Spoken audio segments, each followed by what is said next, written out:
Hi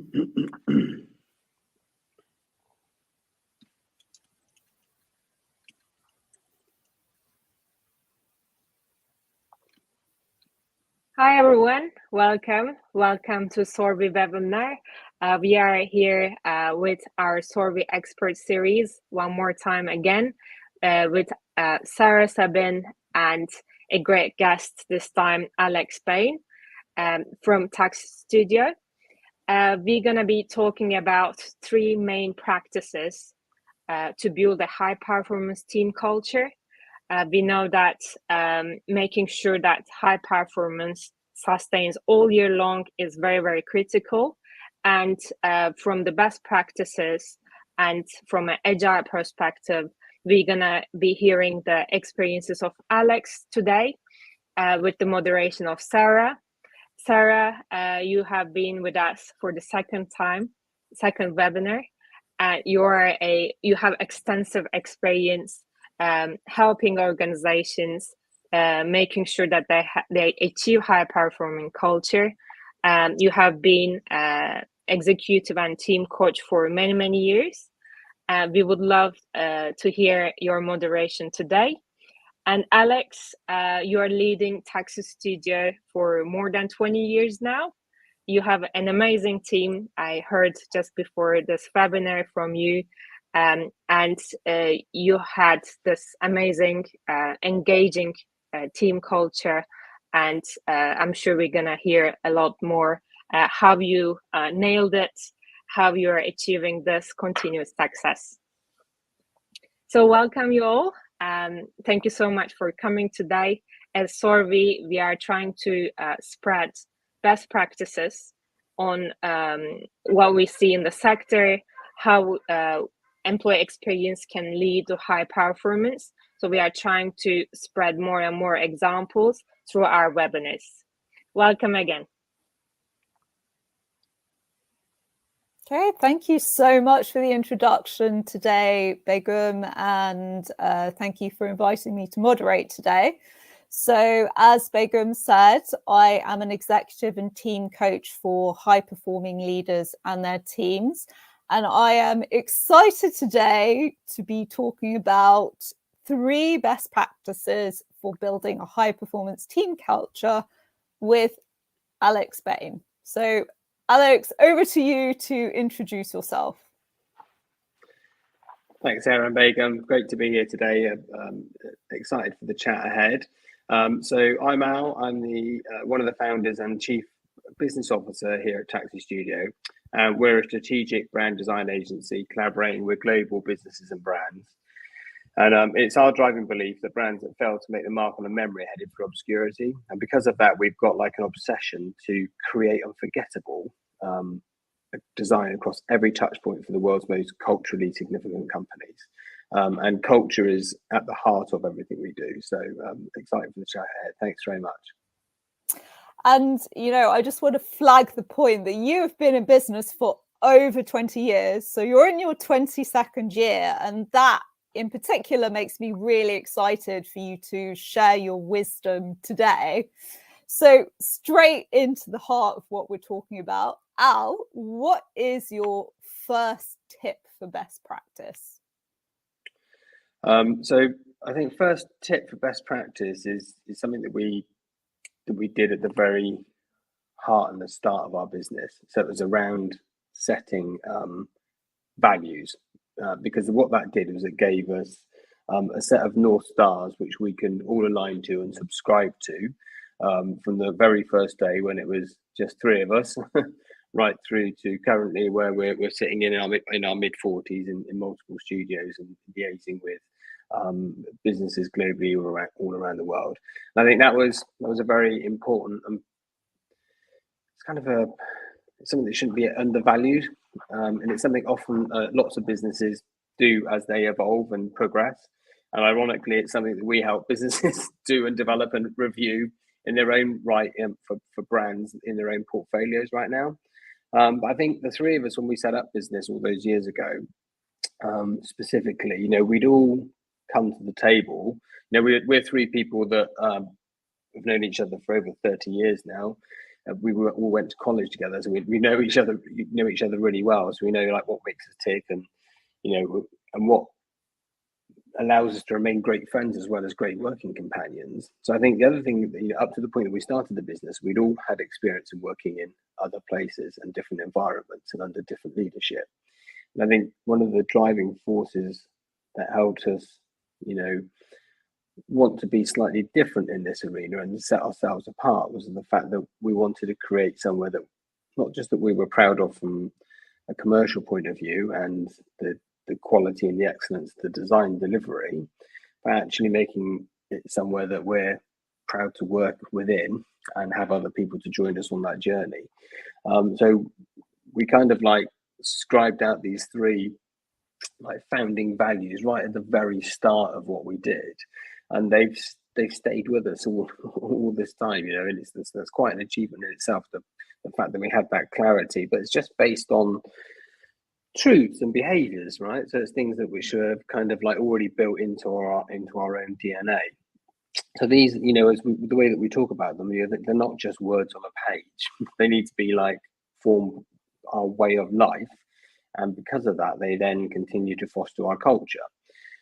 So we have three founding values, and the first one is live fearless. The second one is about playing fair. And the third one is about forming real relationships. And I think an interesting evolution of that, like in the current year, and Spencer, one of my founding partners, has been testament to helping drive this back to the forefront of the business in the last year with some of the leadership team. And our head of HR in making sure that, so they don't just become these words which are actually written on our wall here in the kitchen that people see in the community every day.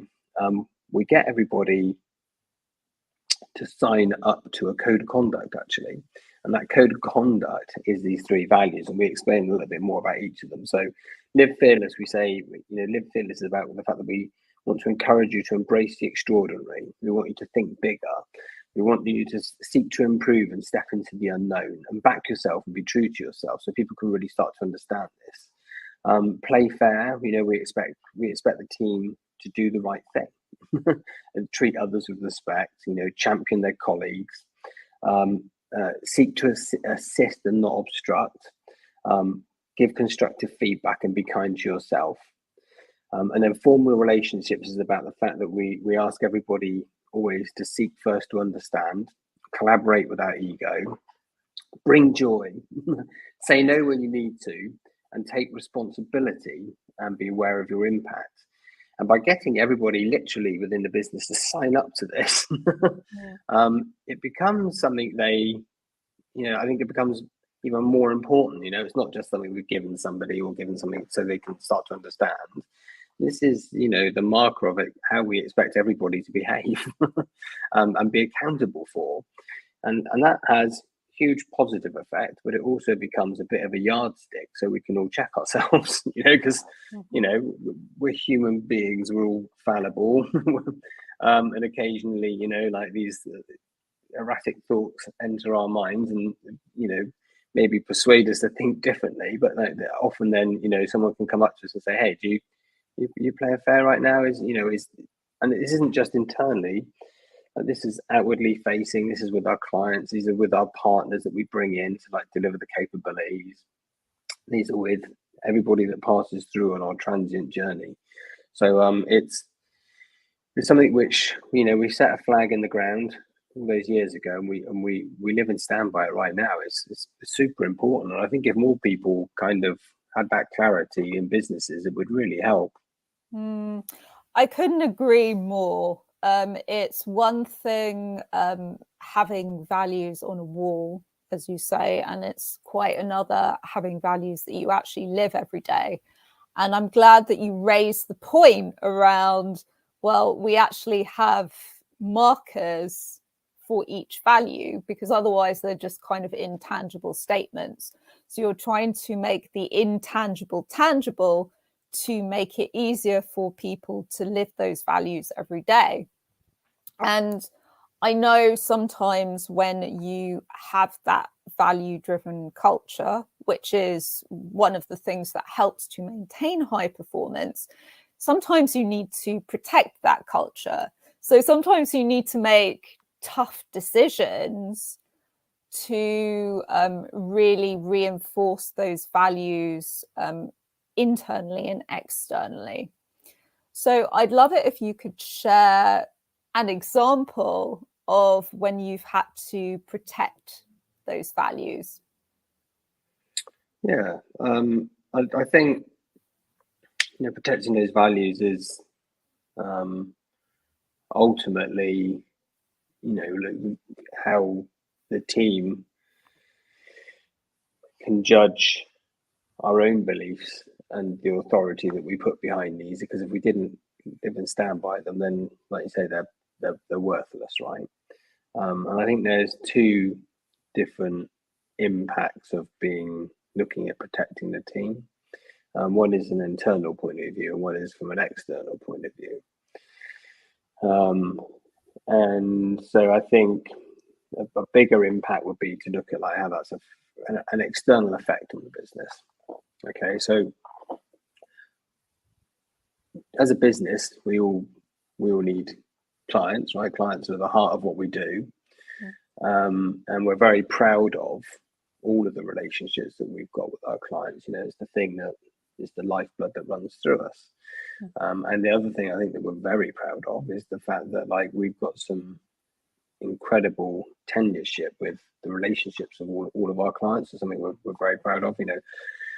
One of our leading clients now is still, I think they must have been working with them for over 18 years. And most of the key relationships, unless they're new in the last couple of years, are probably over a decade, which is quite incredible, really, on reflection. Yeah. But one of the things that comes with long relationships with clients is the fact that there's often change at their end. From a leadership perspective, often, right way from the top, from the board, all the way through to the people that maybe you're dealing with on a day-to-day basis. And we've had not just one, but several instances, but we've had clients where their culture has evolved and has become so different from the business that we engage with at the outset, that we've then had to take reflection on very seriously at board level and with the team to understand, to be quite frank, what's not working. Because often, we need, if something's not working in a client relationship point of view, we need to understand why.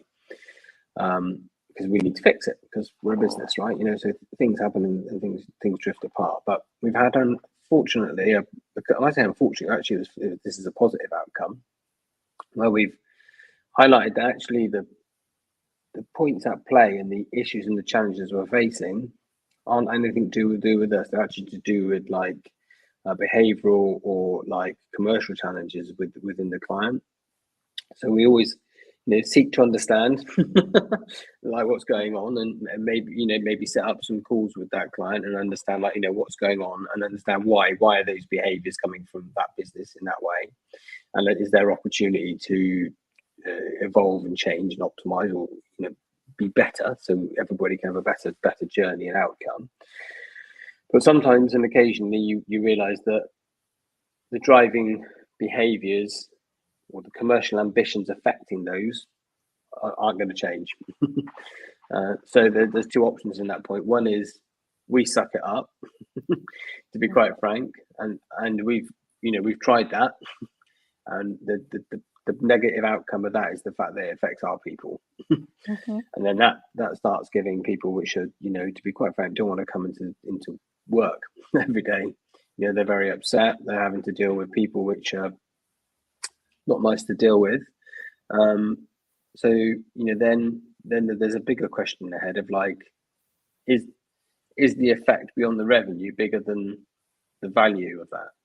And to be quite frank, we've taken the opportunity to say thank you very much. It's been fantastic collaborating with you all this time, but we're not seeing eye to eye anymore, and it's not creating positive outcome for us. So we wish you well to find a new partner. And that's difficult because, like, in some cases, we've said goodbye to like some serious revenue streams, but actually, and that can cause concern from a commercial point of view, from our side, how we're going to replace that immediately. But actually, the positive output of that was that everybody's much happier here and driven to like try and do something different, quicker and faster, to try and grow another partner that maybe is in like growth, or we find and locate a new one. But either way, to be quite frank, it's what we're not doing is poisoning our own culture, because it can become a little bit like that. When you have something which is going bad, it tends to grow through, and then unfortunately, if we don't do anything about it, then those people, we lose good people, and we don't want to do that. We work very hard to like curate the people that we've got on our team. It's what distinguishes us away from the next great brand design agency, to be quite frank, the people that we have seated around our table.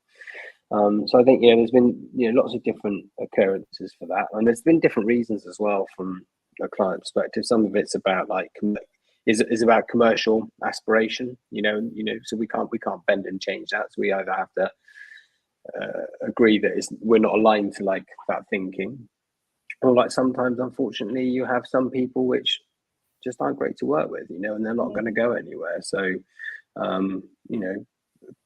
people are everything for us, and so I'd rather just not spend the time with somebody which is insidious to me anymore, to be quite frank anymore. Yes, and I get that. If you're going to create values which have a knock-on impact on culture, sometimes you have to protect those values. And that means actually taking action which is uncomfortable and sometimes counterintuitive. So thank you for sharing more about that challenge. So I'd love to know, what's your second tip for maintaining a high performance culture? The second tip specifically, I'd say, is about making sure that you create a strong leadership team structure. Mm-hmm. That's absolutely imperative, and I think that's another linchpin of the growth of any business, right? Because the thing is, there were three of us at the start. There's three of us now at board.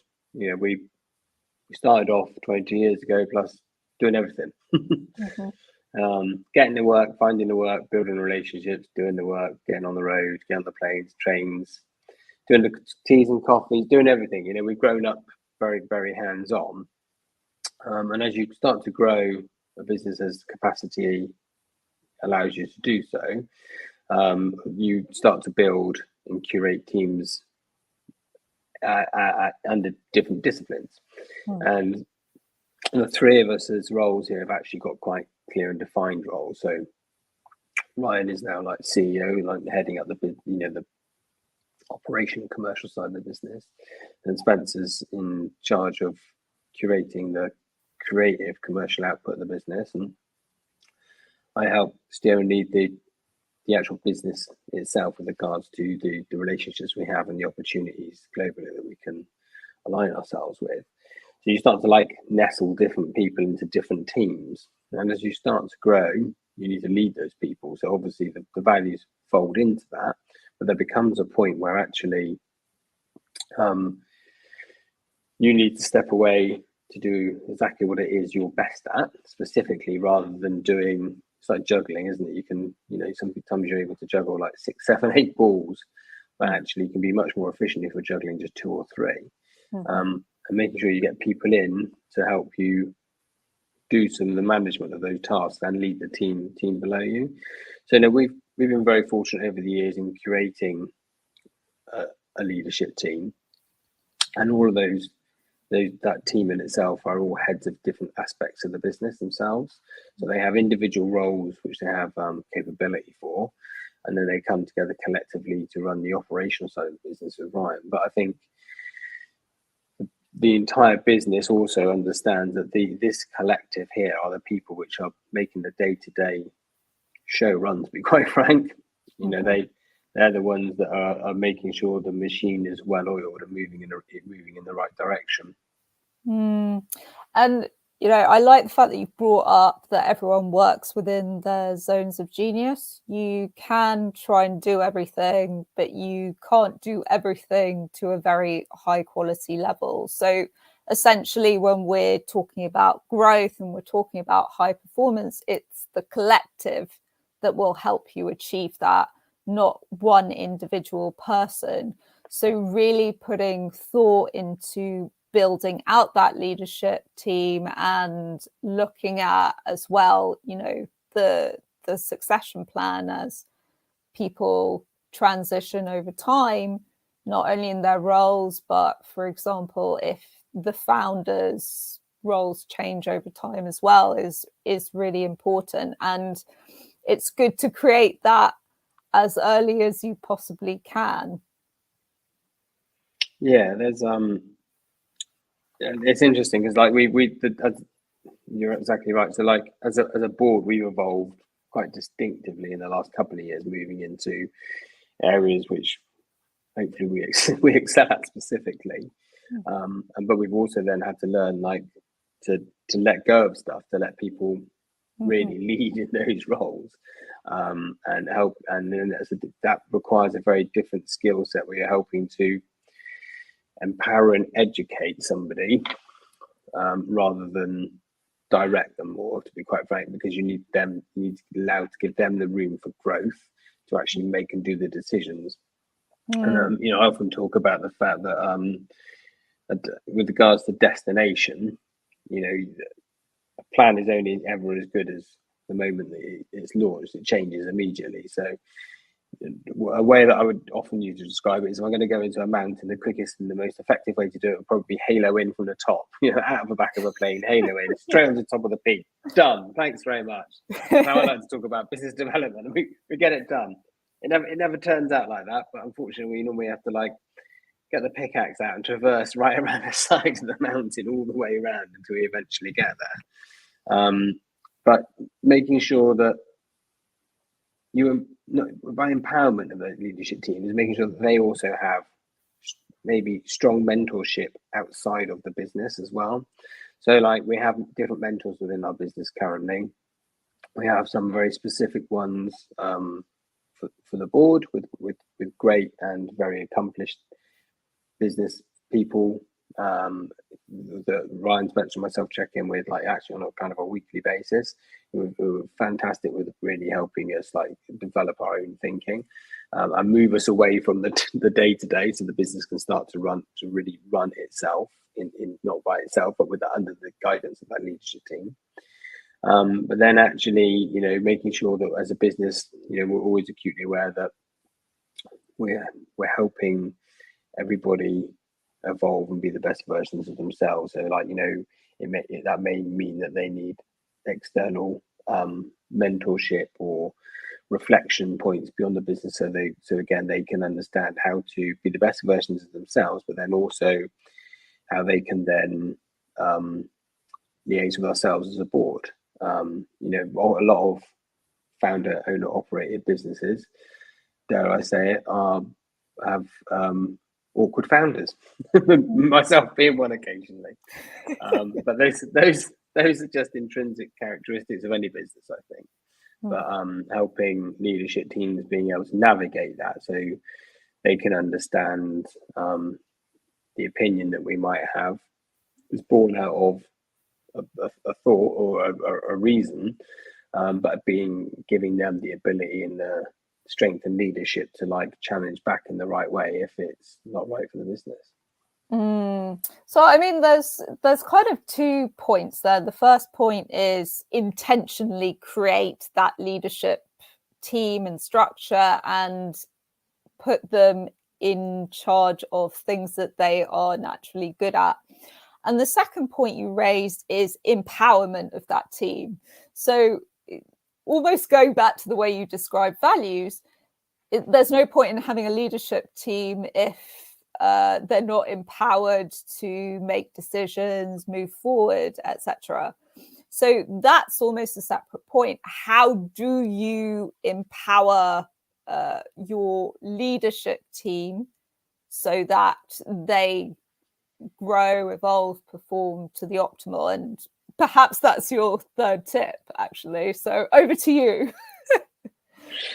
Thanks. So I think there's the role of training, and the support that we're giving them, and making sure that we show them empathy in a high performance culture. That's really important. So I think just before we get into that, I think the first bit is remembering also that as founders that we need to live fearless and maybe step away from some of the stuff that we think we want to do, because we've been doing it for so long. We must know best, right? That's the I kind actually of just want to acknowledge you for that, because that's not an easy thing to do. Yeah, no, it's not. And to be quite frank, even now we fall foul of it, and but this is the opportunity where I think having a good and secure leadership team that have the ability to challenge you, right? Mm-hmm. But yeah, we need to lead fearlessly and like try and allow these people to do the job that we're trying to empower them to do. But I think this has always been a strong point in our business forever is training. Okay, so there's several different aspects, right? Most of the people that are within this business, all of these people are just excel at a specific capability or craft, right? Okay, and it's in everyone's own interest to hone that continually, right? So there's two elements of that. We always try to grow our business by adding in people which are positively obsessed by being the best they can. Mm-hmm. So part of it's about their own curation of like being the best version of what it is they can be. Mm-hmm. But from a training perspective, you're gonna reach a ceiling height just based on the collective of people that are around you. So I think making sure that people have the ability to go and learn more. So we have very specific pots put aside for everybody individually within the business, not just the leadership, but everybody in the business to use for like training. And there's two different types of training as well, actually. So we have like capabilities training pots that people can use, but then there's pots available for training or input which is more empathy driven, if you like, just something which is maybe more about like who they are and what makes them tick. So that support is super keen, and I think the support can come in external or internal. So also making sure that we reframe how we communicate with the team is always very important. So rather than pointing and saying maybe we should do that, being more inquisitive and asking about like how could we get there, and making sure it's a very collaborative affair when we discuss stuff like that. So then actually we can collectively all put stuff on the table that's going to get us in the right direction. And as well as like this kind of like capabilities training, we've something we're very proud of here at Tennessee Studios. We've put in a lady called Katie Scotland, who's a coach within our business, and Katie is there and available for the team, and they put time in sessions with Katie to talk about like aspects of maybe how they're doing at work, how they'd like to progress, but more specifically about like how they're feeling within work, and maybe how Katie can help them better respond to scenarios and challenges and opportunities. And I think that's been a huge difference in our business, because Katie's always busy. There's lots of but I think that's good that people subscribe to it and they find it really rewarding, and it helps them optimize their thinking always. But it's been a massive change, giving people that ability to have that reflection with Katie. Katie then also runs lots of different group programs throughout the year, from goal setting through to, again, stuff which is more empathy driven to like help drive the type of culture that we're looking to be proud of here. And again, it all makes sense from a high performance perspective. in order to consistently operate a high performance perspective, you need to continuously be looking at the next level. So there's a reason why all of the most successful people in the world have coaches, therapists, trainers, mentors, all of that, because they know there's another level to unlock. And obviously, you know, having access to that as a team feeds into this constant evolution, because high performance isn't a static thing. It's a constantly moving target that you want to be working towards. And when you're talking about coaching specifically, it brings to mind something that I heard, which is if you want to be more successful in life, don't worry about finding better answers. Start asking better questions. Yeah, which comes back to the curiosity point, right? If you really want to understand how to unlock your team, you need to ask them better questions rather than feeding people the answers. Yeah, I couldn't agree more, and it's, you know, that it actually is at the heart of our business anyway, from a commercial point of view. Because I think, you know, as a design business, the bit that we're very good at is about making sure that we ask the very right questions at the start of the opportunity and the project that we're discussing with a client. And it's you know, we refer to that as the brief, okay? And something we're obsessed about is making sure that we have the best brief possible. You know, and briefs aren't just relative to the work; it's about, like, to our people. How do we create the best brief possible for our people to blossom and be the best versions of themselves here at Taxi Studio? So, yeah, I absolutely agree. It's and you know, and I think, you know, you and I have discussed this before, Sarah. You know, that lots of people have the ability to listen, but not everybody has the ability to hear what's being said, and that can create a massive difference. Because when you can hear what somebody's articulating, then that allows you a real opportunity to, like, support them. Yeah, 100%. And I think that's a great note to end on. Al, as usual, I always enjoy talking to you, but thank you for this conversation today. And Begum, welcome back. Thank you so much for this amazing interview, Sarah and Alex. I have taken so many notes, actually, amazing tips for creating a performing culture. The first thing you mentioned, Alex, was setting values and North Star at the very beginning. You have very, very nice 3 ones. And be fearless, playing fair, and forming real relationships, strong relationships. And Sarah, you mentioned something very important there, making intangible tangible. So basically, with those values and creating a code of conduct document, a material for your employees, for your team, you succeeded to make sure that those values become tangible. And I'm sure it played a super huge role.